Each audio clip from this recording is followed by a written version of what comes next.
The other real story outside of the schedule right now is the Dak Prescott contract situation with the Cowboys. It's going to drag on for a while. I've been listening to you and Mike talk about it on PFT. Sounds like it probably won't get figured out until the middle of July.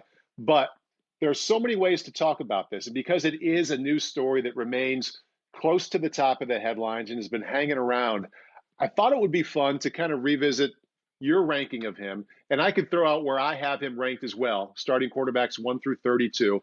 I don't know where you have him ranked. You don't know where I'm going to put him. And just kind of deal with it that way. I know you want him to sign. You'd like to see him there. You think the Cowboys should. It's eventually going to happen. But in the lead up to that, where do you have him ranked? 1 through 32 right now. Yeah, well, to me, and again, we're going to do the Simms top 40 coming up here in the next few weeks. So I'm kind of tentatively starting to get my list and finalize it here. Dak Prescott is not a top 5 quarterback to me, but he's somewhere between 6 and 10. And I could probably narrow it down and say he's not even in the 10. I could probably say 6 through 9. I mean, and again, I don't have an exact spot yet because I want to take my time and I'm going to unveil my list. But I have no doubt that he's in that category. Like, Paul, you know the names on my top 5 quarterbacks in football: Lamar Jackson, Russell Wilson, Mahomes, Aaron Rodgers, Deshaun Watson. To me, those are the top 5 in the game. Then you get down to that next group, and that's where it becomes, Matt Ryan, Carson Wentz, Dak Prescott. And I think that's the class of, maybe Kirk Cousins in that conversation too. I think that's the next group of guys that he's in the conversation with. So what do you think? Where you got him at? I have him at 9. I have 9 written down. And it's amazing, Chris. I think I've been hanging around you too long and listening to what you say because it rubs off on my own feelings as well. Because what I have written down here after the 9 that's circled, I say 1 through 5 is easy. No matter what your order is, those 5 quarterbacks you mentioned, they're the clear-cut 1 through 5. You can spend 30 seconds and get that done. The 6 through 10, you could spend a week on. And I literally made 5 different lists, and I have so many things crossed out. And I said with Dak, after the 9, anywhere from 6 through 11 is where he has to live, somewhere in there. And I think that's fair. Whether it's Carson Wentz, whether it's Matt Ryan, whether it's Kirk Cousins, and amazingly, he's getting lumped in with Kirk Cousins now with the franchise talk and all that. His biggest comp, and I did way too much of a deep dive on this last night after the kids went to bed, his biggest comp in the last 2 years with team wins and however you want to grade a quarterback, whether it's a percentage of completion, touchdown to interception, it is almost exactly the same as Kirk Cousins the last 2 years. So those two have to be together. I had Dak just 1 spot ahead of him. But yeah, after the top 5, he's somewhere in the top 10, maybe 11. I don't know how you have him outside of the top 11 or top 12. No, agreed. Like that to me is the point. Hey, whether you think he's 6 or 9, that's that's a good conversation, and we can argue about it. That's cool. If you're come in here and start to tell me he's number 16 in football, then we're gonna have a real argument. I'm gonna tell you you're wrong. If you tell me he's top 5, I'm gonna go, no, you're wrong. Let's have a conversation about this. But yeah, I think that's being fair. That's somewhere in that range. And yeah, some people are going to see it a little differently than others. Now, I know also people are like, mind blown emoji. Oh my gosh, Dak Prescott's going to be the highest paid quarterback and highest paid player in the history of the sport. And for a while, I want to say, yeah, for a while until the next guy's up, the next quarterback, until Mahomes signs or somebody else. So what I want to say is this. Don't be shocked, people. This is the way the NFL works. It's just the way it is. This is inventory on the shelf. And the next guy up that's even close to the top of your position conversation always ones up one guy or the next guy or gets the next biggest contract. Now, and let's not forget, Derek Carr was the highest paid player in the history of the sport at one time. Right. All right? So this is what happens. Now, what I don't get and what I don't understand is I don't know why the NFL owners let it happen. That's where I would push back. And you know me, I'm all for the players getting money. I am. But I think the quarterbacks get too much of it right now. I do. I don't think the quarterbacks do? Well, I think all of them have fallen into this trap of we need a quarterback, we need a quarterback, we need a quarterback. Okay. I understand you need a quarterback right? But like, I just think the market has exploded to ridiculousness. That's where I want to say. I want to say this. I want to go, no, Aaron Rodgers and Russell Wilson make this. None of you other guys are as good as them, and you shouldn't make that money until we even think you're in the conversation with being as good as them. I would like to see the money go to other players who are making $2 million a year, and now they can make $4 million a year. These quarterbacks are being paid like they're 20 times greater than some of the guys on their roster, and I'm going to go, they're not. So that's what bothers me. Hey, even with Brady and Breeze, I'll throw that out of this conversation, Paul. Why did those teams have to give them, or Phillip Rivers give them $25 million? They were going to play football. They wanted to play. That's at the end of the career. Give them 15. I bet you they still would have played. But we're into this like, oh, we got to give them the money. So I do think that the NFL owners need to get together and figure something out here with this.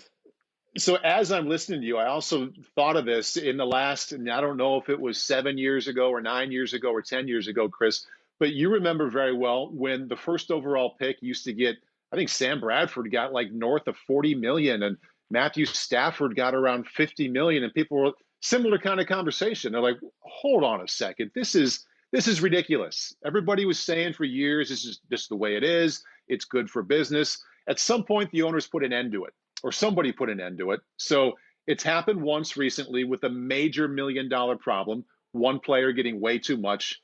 What can owners do? What's a solution that they can come up with as we pat the league on the back for ending rookies getting way too much before they played? What can they do about this quarterback issue? Well, I think the big thing is, first off, that's going to affect this quarterback issue a little bit and them being overpaid is, here we are for about the fourth or fifth year in a row where we see 3 or 4 quarterbacks drafted in the first round or coming to the league every year where we go, damn, they're good. Like, these are franchise type quarterbacks.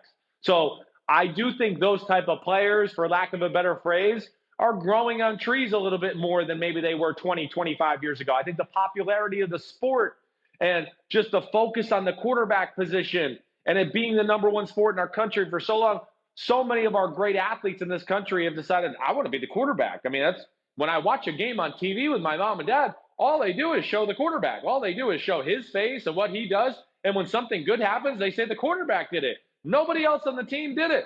So I think with the influx of talent, that owners should be able to start driving a little bit more of a hard bargain when it comes to this stuff. And just across the board, I would like to see them draw a line with the best players in the sport a little bit more. Like, Dexter Lawrence is a really good player. DeMarcus Lawrence, excuse me. He should never be paid like Khalil Mack. I'm sorry. He's not Khalil Mack. Just because he was the next guy up doesn't mean – and that's where I would like the owners to change it a little bit. Just not always have the next guy up be – oh, he gets more because he's next. No. At some point, you got to say the guys that are getting paid the most are getting paid the most because they're the best at their job. And, so take that logic, Chris. Yeah. Take that argument, which is a good one, and apply it to what the Jones family should do with Dak Prescott. Well, I think the Jones family is being nice to Dak Prescott in a lot of ways. I do. So here's what I know about the situation. I have been told by people that I know are in the know. I mean, Dak Prescott's been offered 5 years, $175 million. He's been offered already to be the highest paid player in the history of the sport. Now, what I've heard the argument is about year 5, whether Dak Prescott and his agent don't want a year 5, they want it to be a 4-year contract. And then if there is a 5th year to the contract, what I've been told is Dak Prescott and his camp want a number that saves them as far as keeps it respectable in the quarterback market 5 years from now. And I've heard they're asking for something around $45, $46 million a year on that last year of the deal. Right. Where I want to say to Dak Prescott, hey, I love you, man, and I got a lot of respect, and I think you're a baller and tough, and you could be the quarterback of my team any day. I really do mean that. But I also want to say, man, whether you have 185 in the bank or 175 in the bank, it's not going to affect your life, okay, when you start to get to that number. Also, I think it'll go a long way in the locker room. And if anything, with like we've seen in New England and Tom Brady, hey, I heard Stephen Jones say this the other day. There's a lot of analytics out there that tell you if the quarterback's taking up too much of the salary cap percentage, that it's hard to build the team around him. And that's real. And listen, Tom Brady wasn't in New England going, I'll take less. I'll take less. Hey, don't worry. No. They basically gave him ultimatums throughout his career and basically said, no, here's what you got. All right. We're going to try to build a team around you. And a lot of the times he just accepted it because he was a team player and he was good. He could have probably stomped his feet, got Mr. Kraft involved. But I think there was a lot of years where they just New England said, no, this is the offer. We want you to be our quarterback, but if you take more than this or want more than this, it's going to ruin the team. And I just hope Dak Prescott could see the big picture in this, and he can make up that $10 million in commercials over the next few years. Especially playing for the Dallas Cowboys. Right. And maybe somebody in his camp should be giving him counsel, and I'm just connecting the dots here with what you were talking about, hey, at some point, these contracts for quarterbacks who are not the top 1, 2, 3, 4, 5 quarterbacks, they're going to have to stop. Maybe 4 or 5 years down the road, when he gets to that 5th year, maybe the governor's been put on this a little bit. Maybe it doesn't look as good as it does right now. Right. I mean, listen, I think there's a good chance it could go that way. I do. And again, we're gonna have, what's his name, the Clemson quarterback coming in the draft next year. Trevor Lawrence, excuse me, and Justin Fields from Ohio State. And I'm sure there's 2 or 3 others out there that I don't know about right now to where we're gonna go, damn, there's 5 new starting quarterbacks coming into football once again. So a little bit like the running back position, when is the NFL, the owners, the GMs gonna start, drawing a little bit more of a concrete line and negotiations instead of always breaking down barriers for the next guy? Hey, listen, to me, nobody should be paid more than Russell Wilson and Aaron Rodgers until Mahomes or Deshaun Watson do their deal. And then if they want to make more, I get that. Or Lamar Jackson, I understand that.